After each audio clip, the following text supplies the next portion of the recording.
Salut les amis, bienvenue sur ma chaîne. Je suis ravie de vous retrouver comme d'habitude avec plein d'énergie. Aujourd'hui, je vais vous parler de la série Castle and Castle.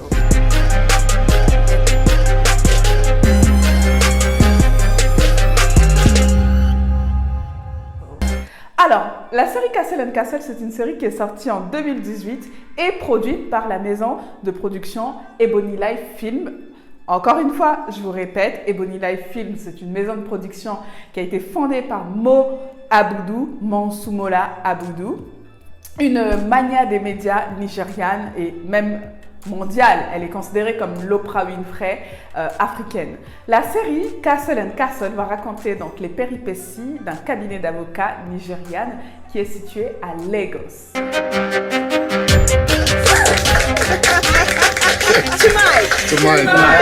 Cheers.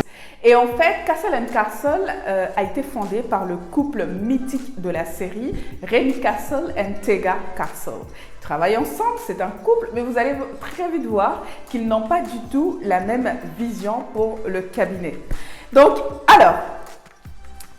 on va avoir un certain nombre de péripéties, d'accord, des histoires juridiques à l'africaine, des histoires juridiques qu'on ne pourra pas retrouver en Europe parce que ce n'est pas la même culture, qui vont se dérouler dans ce cabinet. Certains sont hilarants, certains sont vraiment choquants et d'ailleurs le dossier Amina Junaidou, qui est un dossier carrément de droits de l'homme, je vais vous en parler plus tard dans cette vidéo.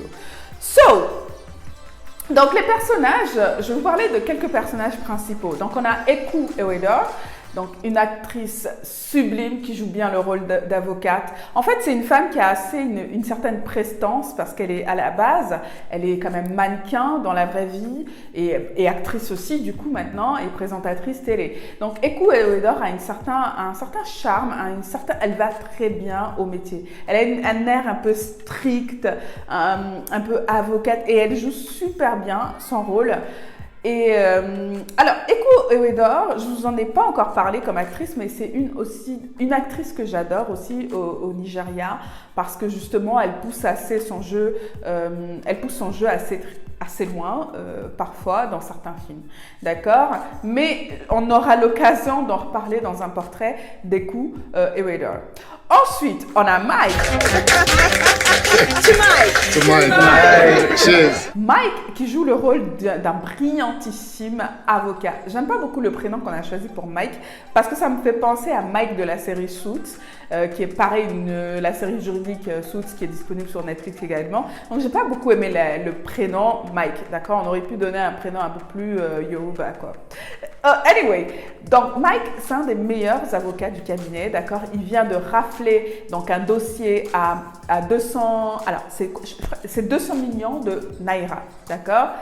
Et donc, en fait, tout cela, etc., il est satisfait. Cependant, le problème, c'est que il va être partner, d'accord? Et on lui permet pas de devenir partner même s'il a signé ce dossier-là. I am the best lawyer you have in this firm, and you keep holding me back. That man just won one of the most unbeatable cases in Lagos. To be a partner is much more than winning cases. D'accord? Et en fait, il va avoir un petit peu la rage, d'accord? D'ailleurs, l'acteur qui joue le rôle de Mike a quand même une tête un petit peu de fine, un peu. Même dans la vraie vie, je trouve qu'il a un peu une tête de fine. Je sais, la personnalité de fine là, tu vois, de requin et tout. Anyway, donc il va insister à être promu suite à cette affaire gagnée à 200 millions de naira, à être promu partner. Sauf que Tega Castle, le mari de Remy Castle, ne sera pas très d'accord avec cela.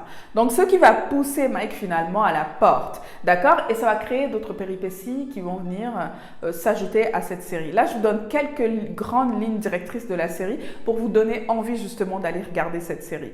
Ok? Donc, Mike, super avocat, un peu rageux, il a le seum.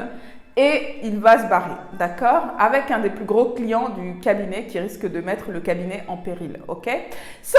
Ensuite, on a Nike. Nike, give us a moment. Final warning on the dress code. Nike Nikki, c'est une avocate, mais c'est une avocate junior et qui va arriver dans le cabinet et qui est absolument sous le charme de Tega Castle, ok? Elle en a rien à cirer de Remy Castle qui est la femme de Tega Castle. Elle lui fait du rentre-dedans à Tega, d'accord? Tega, c'est un homme assez élégant, il aime sa femme. Il va repousser la petite Nikki qui essaye de lui faire des jeux de charme, d'accord? Et donc, il y a Nikki, ok? Je vous ai parlé de Eku, je vous ai parlé de Mike et je parle de Nikki. Ensuite, tu as Blossom qui joue le rôle de Malik. Blossom, ce gars, en fait, Blossom, je suis extrêmement attirée par cet homme. Donc, à chaque fois que je vais vous parler de Blossom, je vais être assez excitée. Bon, son rôle ici, dans la série, n'est pas super important. Donc, c'est vrai qu'il n'y a pas grand-chose à raconter, à part qu'il est avocat. Et il va utiliser de son côté un peu homme, mâle, dominant, costaud, etc. pour aller fouiner dans des... c'est pas vraiment des cabinets adverses, mais ils vont essayer de choper des preuves pour une affaire en fait qui a lieu pro bono du cabinet qui est super importante parce que c'est une affaire de droits de l'homme. C'est l'affaire donc Amina Junaidou.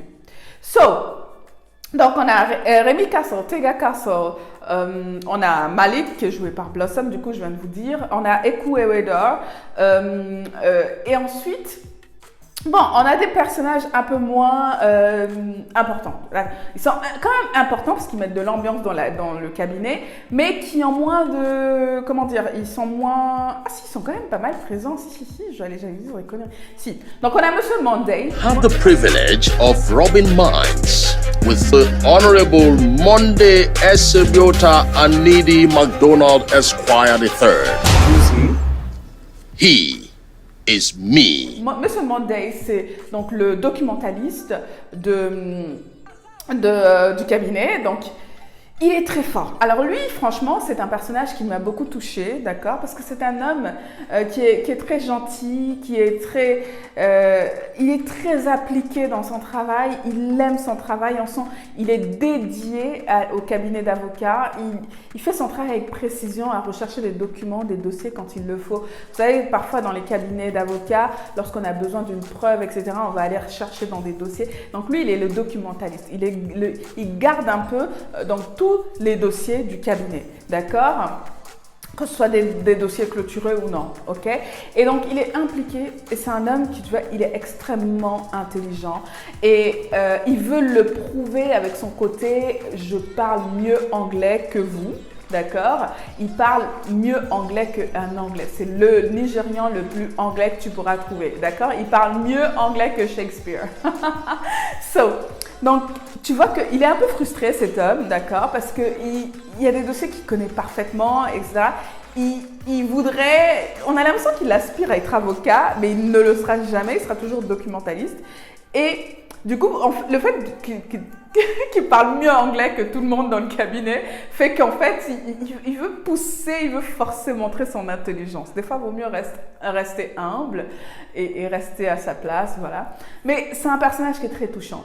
Ensuite, on a d'autres personnages, l'hôtesse, la réceptionniste du cabinet, qui est sublimissime. Alors franchement, j'ai pas compris pourquoi on l'a mis réceptionniste, parce que c'est une femme qui, je vous mettrai son nom, j'ai oublié son nom d'actrice, mais c'est une femme qui à la base est avocate, mais ils ont choisi de la mettre à la position de la réceptionniste. Person that tries to sue you, I say it will not be better for their life. So you want God to punish our clients, huh? Where do you think your salary comes from? No. Why should you be looking for something in Sokoto when it's already in your Sokoto? You will. Bon, je sais pas. Peut-être qu'ils vont peut-être dans la saison 2, parce que oui, il y aura une saison de Les Amis, ils vont peut-être la promouvoir avocate, parce que à la base, c'est son métier d'être avocate. Elle est actrice et avocate, vous voyez. Et donc, c'est assez intéressant parce qu'elle est super drôle. Elle est vraiment drôle. Elle met l'ambiance tout au long de la série, d'accord? Et puis, elle a le voiturier, non pas vraiment le voiturier, le conducteur de Tega Castle, qui est amoureux, mais d'une manière de cette femme qui est juste, et il n'arrive pas à lui dire. il est amoureux de cette femme comme jamais, mais il n'arrive pas à exprimer ses sentiments. Et il va presque jamais lui dire. Et c'est frustrant. Parce qu'en fait, ils ont une différence d'âge qui fait que c'est compliqué pour le monsieur. Il voit une jeune femme comme ça, pleine de vie, plein d'avenir, etc. Et il a un certain âge déjà, mais il est quand même complètement tombé amoureux de cette femme et il n'ose pas y aller. Franchement, j'ai envie de pousser. Go. Anyway, les amis, je vous parlais depuis tout à l'heure de l'affaire Amina Junaidoo. Ok. Remi Castle et Tega Castle n'ont pas la même vision, d'accord, pour le cabinet, ok? Ils ont des idéaux de clientèle complètement opposés, d'accord? On a Remi Castle qui est un peu encouragé par son père à prendre des dossiers qui rapportent gros au cabinet, quitte à risquer de prendre des dossiers un peu douteux, d'accord? Mais l'argent avant tout, d'accord? Alors que Tega Castle, le mari de Remi Castle, est plutôt dans je fais mon travail, j'ai choisi ce métier d'avocat pour vraiment apporter justice aux personnes qui n'ont pas les moyens d'obtenir justice. Affaire Amina Junaidoo, c'est une jeune femme, Amina Junaidoo, qui avait été donc condamnée à mort parce qu'elle a assassiné son mari. En fait, il faut que je vous explique. Son mari était un homme qui la battait. Les violences conjugales envers cette femme. Un jour, elle en a eu assez. Elle a abattu son mari. Et donc, du coup, c'est une affaire qui va aller à la cour. Mais ils n'ont pas obtenu gain. Et donc, du coup, c'est devenu une affaire de droits de l'homme, puisqu'elle est condamnée à mort, cette femme. D'accord? Et donc, Tega Castle, toute sa vie, c'est pro bono. Il prend des cases pro bono, des cases qui ne rapportent pas de l'argent au cabinet. Donc, on va voir cette opposition de ces deux visions. Mike, avant d'avoir quitté le cabinet, Mike, rappelons-le, c'est un des meilleurs avocats du cabinet qui va partir parce qu'il est frustré. Parce qu'il n'a pas été nommé partenaire. Et donc, du coup, Mike, en partant, il dit que ce cabinet ne va nulle part parce que c'est comme un monstre à deux têtes. Et c'est vrai, la femme, poussée par son père, est attirée par l'argent et le mari est attiré par les caisses pro bono. Il n'y en a aucun qui est 100% bon pour la survie du cabinet, ok? Le truc à faire, ce serait de trouver un juste milieu. Ils n'ont pas réussi à trouver un juste milieu dans cette saison 1. Alors, cette saison 1, honnêtement, je voulais pas que ça s'arrête. Au moment où ça s'est arrêté, j'ai dit non, why?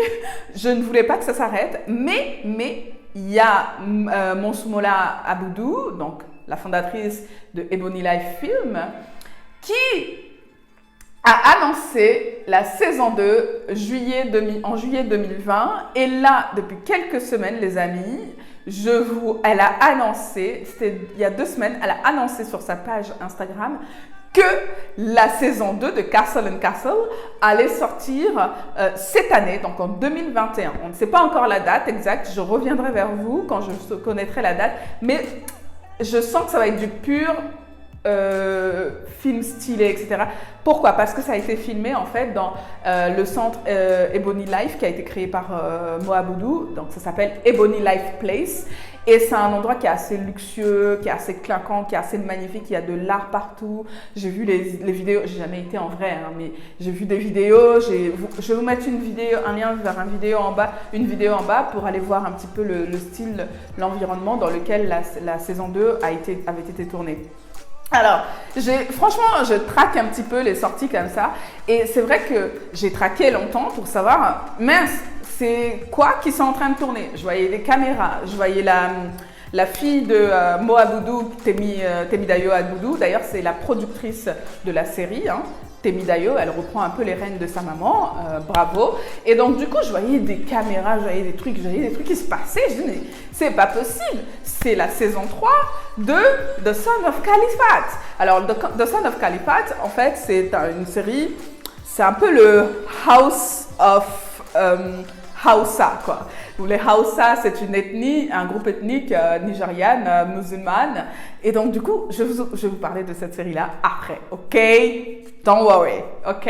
So, je me disais, mais non, c'est la saison 3, c'est la saison... Non, après, elle a annoncé, non, c'est la saison 2 de Castle & Castle. Je suis quand même heureuse. Peu importe lesquelles des séries sortent, je suis quand même heureuse.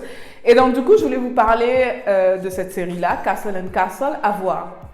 Pourquoi vous devriez voir cette série? Parce qu'en fait, déjà, ça parle d'histoire africaine, nigériane plus particulièrement. Et il y a des situations un peu cocasses quand même, culturelles cocasses. Tu vas voir la tradition s'affronter avec la loi. Et il y a des traditions qui n'ont pas de sens au sens de la loi. Vous voyez? Il y a des choses qui n'ont pas de sens au sens de la loi. Et du coup, le cabinet essaye de ne pas aller à la cour, justement, et de négocier et de transformer toutes ces choses-là en un résultat positif, une situation win-win pour chaque partie. Vous voyez? Alors, je vous donne un exemple. Il y a un espèce de musicien qui faisait partie de la chorale d'une église. Ok, le pasteur, ce musicien-là a fait un tube qui cartonne en dehors de l'église. Et il est devenu une star de la chanson nigériane. C'est une fiction, les amis. Hein. Donc, une star de la chanson nigériane. Et le pasteur réclame des droits. Making a glorious hallelujah!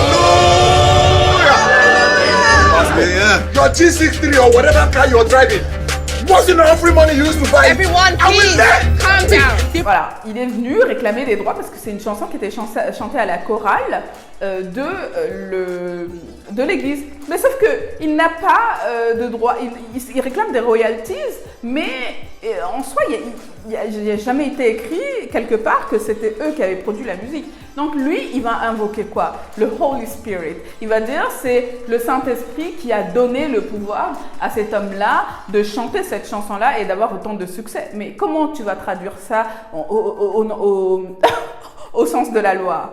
Look, guys, il y a tellement de petites histoires comme ça, des histoires d'enlèvement d'enfants quand un parent, le père a enlevé les enfants de la mère.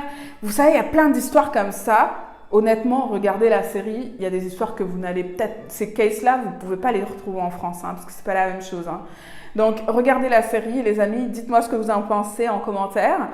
Et je vous retrouve très rapidement avec le portrait d'Eku Eweder. Ok?